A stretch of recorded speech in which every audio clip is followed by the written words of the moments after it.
दी print के YouTube channel को subscribe करें और ताज़ा अपडेट्स पाने के लिए बेल आइकन दबाएं।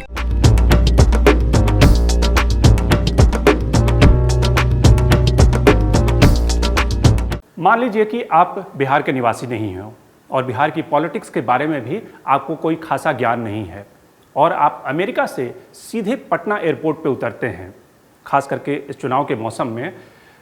तो जब आप पटना से बाहर निकलेंगे, छपरा, दरभंगा, किसी भी रास्ते में चले जाएं, तो आपको कुल मिलाकर ये लगेगा कि जो बिहार का विधानसभा चुनाव हो रहा है वो नरेंद्र मोदी और तेजस्वी यादव के बीच में हो रहा है। ऐसा क्यों? उसमें नीतीश कुमार आपको कहीं नज़र नहीं आएंगे। ऐसा क्यों? क्योंकि जब आप रास्ते में जाएंगे तब तो जो तमाम पोस्टर्स लगे हुए हैं, जो होर्डिंग्स लगे हुए हैं, वो सिर्फ नरेंद्र मोदी के और तेजस्वी यादव के हैं। क्या पूरे चुनाव कैंपेन में ऐसा ही था, या नीतीश कुमार इस पूरे चुनाव में कहीं गायब थे, या उनकी रैलियों में जो मौजूदगी थी वो एक सांकेतिक थी? क्या नीतीश कुमार अपने दम पे, अपने बल पर इस चुनाव को ड्राइव कर रहे हैं? क्या जेडीयू के पूरे जो कैंपेन का जो पूरा तरीका था उसमें क्या कमियां थी? और क्या इस चुनाव में जब 10 तारीख को नतीजे निकलेंगे तो नीतीश कुमार आखिरी बार, जो उन्होंने अपने भाषण में कल कहा कि एक तरह से ये उनका आखिरी चुनाव है, जनता उन्हें आखिरी चुनाव के नाम पर सहानुभूति वोट देकर उन्हें फिर से विजयी बनाएगी? तो प्योर पॉलिटिक्स में बात इन मुद्दों की, नीतीश कुमार की क्या सत्ता, उनकी जो ताज है वो बचा रहेगा, या तेजस्वी कहीं ना कहीं उन पे कब्जा कर पाने की स्थिति में है? मैं हूं शंकर अनिमेश। तो शुरुआत करते हैं। कल जब नीतीश कुमार अपना अंतिम भाषण दे रहे थे चुनाव कैंपेन खत्म होने के पहले, तो उसमें उन्होंने महिलाओं से अपील किया। उन्होंने कहा कि आप अपने पति को, पुरुष मेंबर को तभी जलपान कराएं जब वो वोट देकर आएं।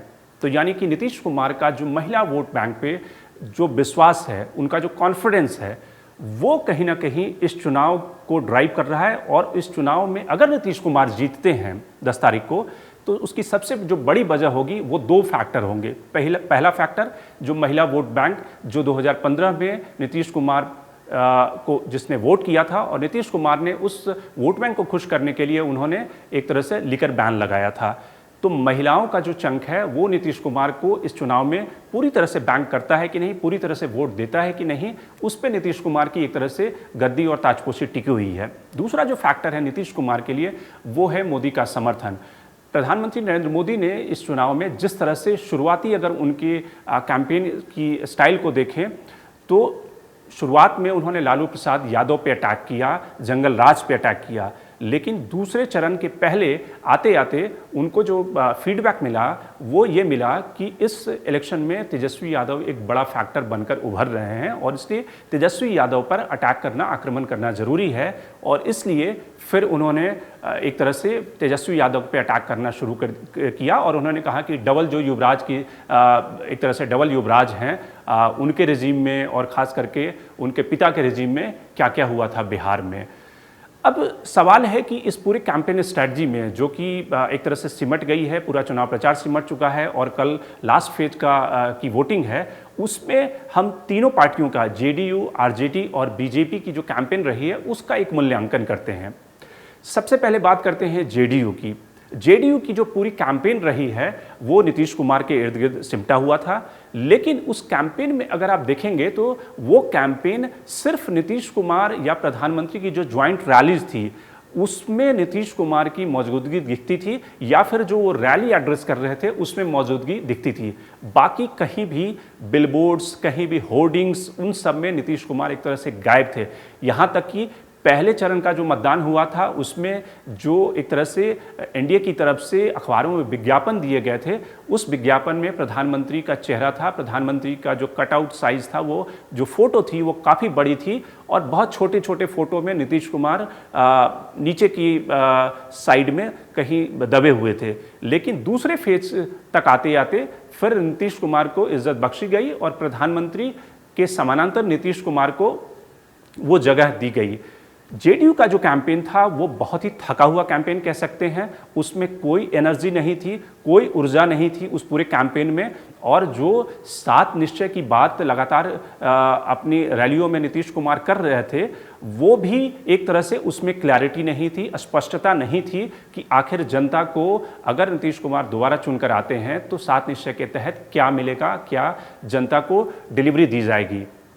अब बात करते हैं आरजेडी के कैंपेन की। आरजेडी का जो कैंपेन था वो काफ़ी मुखर कैंपेन था और बीजेपी के समानांतर जो आरजेडी का कैंपेन था उसमें काफ़ी एनर्जी थी। तेजस्वी यादव उस कैंपेन को लीड कर रहे थे और उन्होंने तकरीबन 175-200 उन्होंने जनसभाएं की होंगी। हर दिन वो 10 से 15 जनसभाएं करते थे।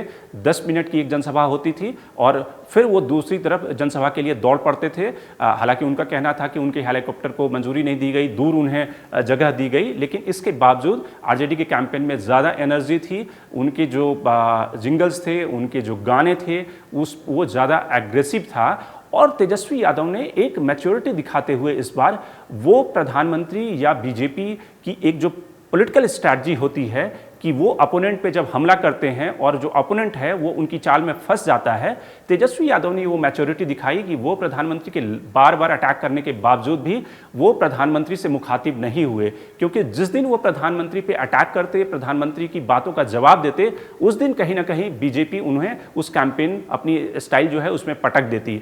तो इसलिए तेजस्वी ने ज़्यादातर जो फोकस है वो नीतीश कुमार पर रखा, प्रधानमंत्री पे अटैक करना सही नहीं समझा। अब आते हैं बीजेपी की कैंपेन की। बीजेपी का जो कैंपेन है वो निश्चित रूप से बीजेपी का कैंपेन काफ़ी एग्रेसिव कैंपेन रहा। उसमें प्रधानमंत्री ने लीड किया और अखबार हों, इसके अलावा जिंगल्स हों और तमाम जो सोशल मीडिया के प्लेटफॉर्म हैं उस पर बीजेपी छाई रही। अब सवाल ये है कि इस पूरी चुनावी यात्रा का जो ग्राउंड पे जो सेंस मिलता है, वो ग्राउंड पे सेंस ये है कि नीतीश कुमार के खिलाफ एंटी इनकम्बेंसी है और इसमें कोई डाउट नहीं है कि कोरोना और जो लॉकडाउन था उस एंटी इनकम्बेंसी को उसने और बढ़ाया है। यानी कि कोरोना और लॉकडाउन से जो लोग बेरोजगार हुए, जिनका रोजगार छिन गया, जो बिहार लौटे, वो सब कहीं ना कहीं बेरोजगारी को एक मुद्दा बनाने में और कम से कम एक लोगों के बीच में बातचीत करने का एक मुद्दा बनाने में उसका एक बड़ा योगदान रहा है। अब सवाल यह है कि नीतीश कुमार के पास इस समय जो वोट बैंक है, जो इस समय कमिटेड दिखता है, वो महिलाओं का वोट बैंक है। दूसरा ईबीसी का वोट बैंक है, जिसमें कि कोयरी और कुर्मी उनके वोट बैंक को ऐड करते हैं, 10% का वो चंक हो गया। महादलित नीतीश कुमार को थोड़ा बहुत मिल रहा है, लेकिन महादलित में भी से कुछ चंक जो है वो आरजेडी को भी मिल रहा है। तो यानी कि कुल मिलाकर 15-16% अगर नीतीश कुमार पाते हैं और बीजेपी अगर 25-26% बीजेपी का जो वोट बैंक है, अगर ये नीतीश कुमार को पड़ता है, मिलता है और बीजेपी का वोट ट्रांसफर होता है नीतीश कुमार को, तो नीतीश कुमार सत्ता में वापसी करेंगे। यानी कि 40% के आसपास का जो वोट बैंक है वो अगर एनडीए को मिलता है तो नीतीश कुमार की वापसी होगी। अगर जो आरजेडी का जो वोट बैंक है उसमें मुस्लिम और यादव यानी कि 30% का वोट बैंक ये हो गया और तेजस्वी को बाकी कास्ट की तरफ से यानी कि आज महादलित का कुछ अंक मिल जाता है, अपर कास्ट में से कुछ राजपूत वोट करते हैं, तो फिर तेजस्वी की वह एक तरह से सत्ता में उन्हें पहली बार उनकी लॉटरी खुलेगी। अब जो सोशल कास्ट का जो बैलेंस है यानी कि कास्ट ग्रुप हैं वो एनडीए के फेवर में है, लेकिन ग्राउंड पे कहीं ना कहीं नीतीश के प्रति नाराज़गी दिखती है। और क्या ये जो नाराज़गी है वो आरजेडी को फेवर करेगी, तेजस्वी को फेवर करेगी? तो कास्ट की बात करें, जनता अगर कास्ट के लाइन पे वोट करेगी, जब वो बटन दबाने जाती है उस समय उसके जेहन में नरेंद्र मोदी, नीतीश कुमार होंगे और अब उनका कास्ट भी होगा, तो एनडीए की वापसी होगी। अगर उन्होंने जो बहुत सारे लोग आप इलाकों में जाएं तो वो कहते हैं बदलाव चाहिए, अगर बदलाव को लेकर उन्होंने वोट किया और उसमें से एमवाई के अलावा अगर तेजस्वी को कुछ और वोट अपर कास्ट में से मिल जाते हैं, महादलित में से मिल जाते हैं, कई सारे पासवान भी अलग अलग गाँव में आरजेडी को वोट कर रहे हैं, तो फिर कहीं ना कहीं तेजस्वी की लॉटरी खुल सकती है। Shankar Animesh, the print. लेकिन आप हमारे YouTube चैनल को सब्सक्राइब करना ना भूलें और अपने कमेंट, अपने रिएक्शन हमें भेज सकते हैं।